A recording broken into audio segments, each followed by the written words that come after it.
बोल वृंदावन बिहारी लाल की जय। भगवान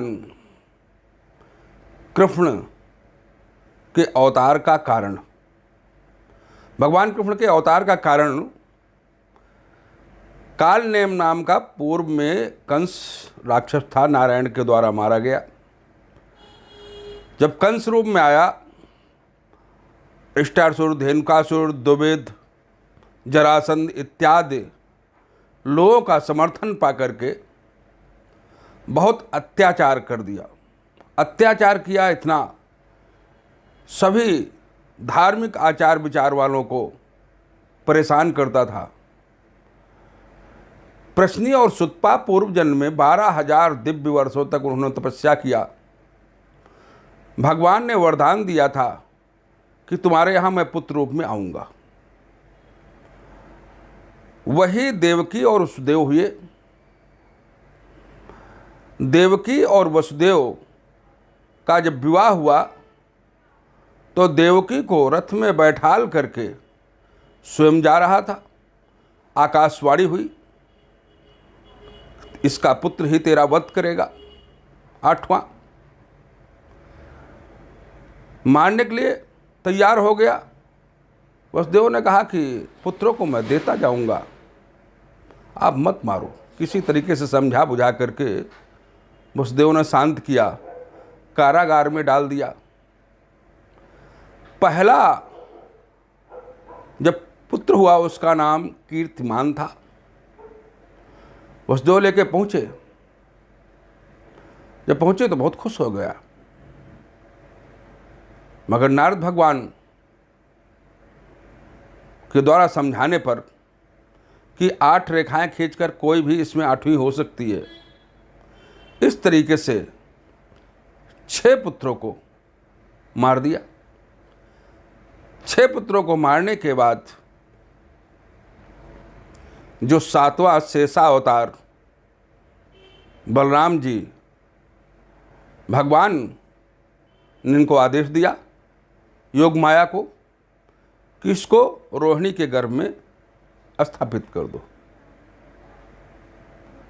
बलराम जी रोहिणी के यहाँ हलषष्ठी प्रादुर्भाव हुआ।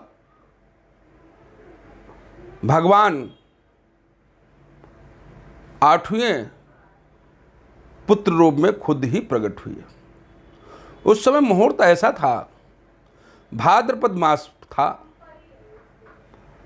भद्र मतलब कल्याणकारी, ऐसा कल्याणकारी प्रारूप।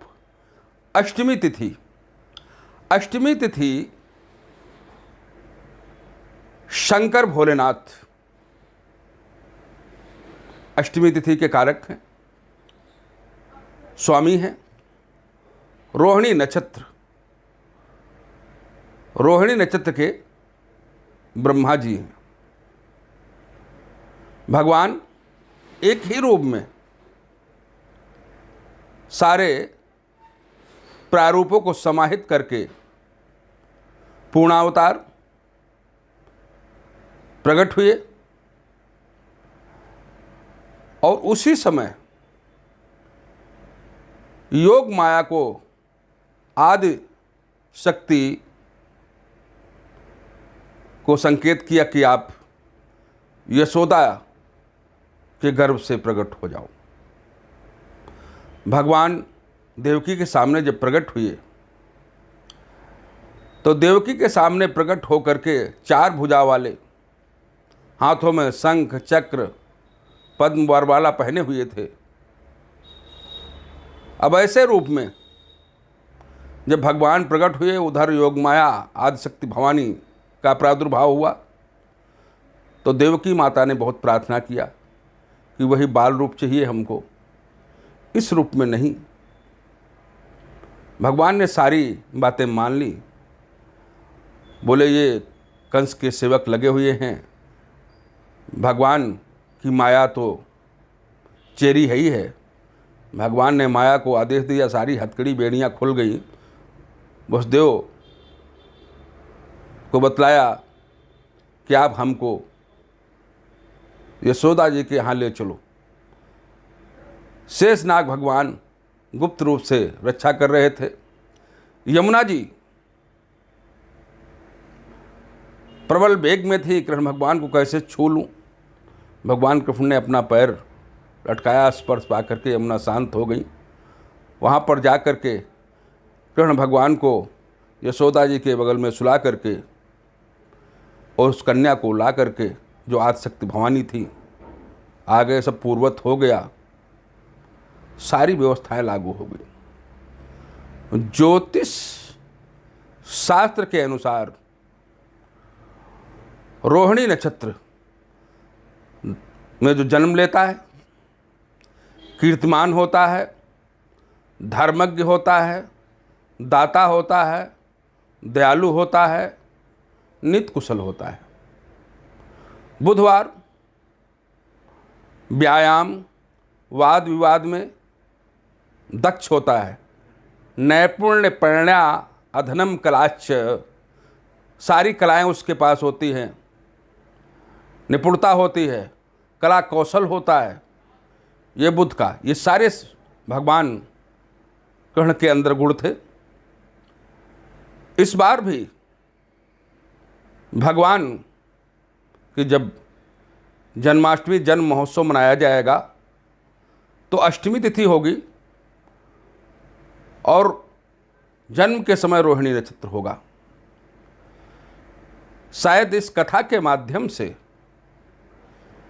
सभी लोगों को सहज में समझ आ जाएगा भगवान बुधवार क्यों, रोहिणी नक्षत्र क्यों, भाद्रपद मास क्यों, अंधेली रात क्यों।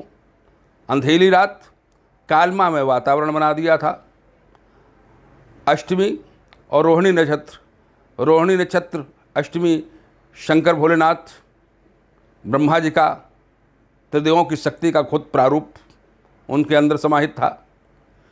योग माया का प्रादुर्भाव भी आदिशक्ति भवानी योग माया का भी प्रकट महोत्सव उसी जन्माष्टमी के दिन, जिसको कालाष्टमी, जन्माष्टमी, कृष्ण जन्माष्टमी, उसी दिन योग माया का भी जन्म महोत्सव मनाया जाता है। भगवान कृष्ण पक्ष में चंद्रमा की प्रधानता मानी जाती है। सोम, ये सोमवंशीय वंश में भगवान ने अवतार धारण किया। कृष्ण भगवान रोहिणी नक्षत्र का एक और बड़ा प्रारूप होता है। ये जो रोहिणी नक्षत्र में जन्म लेता है उसके आंखें बड़ी, चंचल, स्वाभाविक ही लोगों को अपनी ओर आकर्षित करने वाला होता है। ऐसे सारे गुण ज्योतिष शास्त्र के अनुसार भी भगवान ने सबको समाहित करके जो प्रकट हुए, इस धराधाम पर सारे अत्याचारों को समाप्त कर दिया।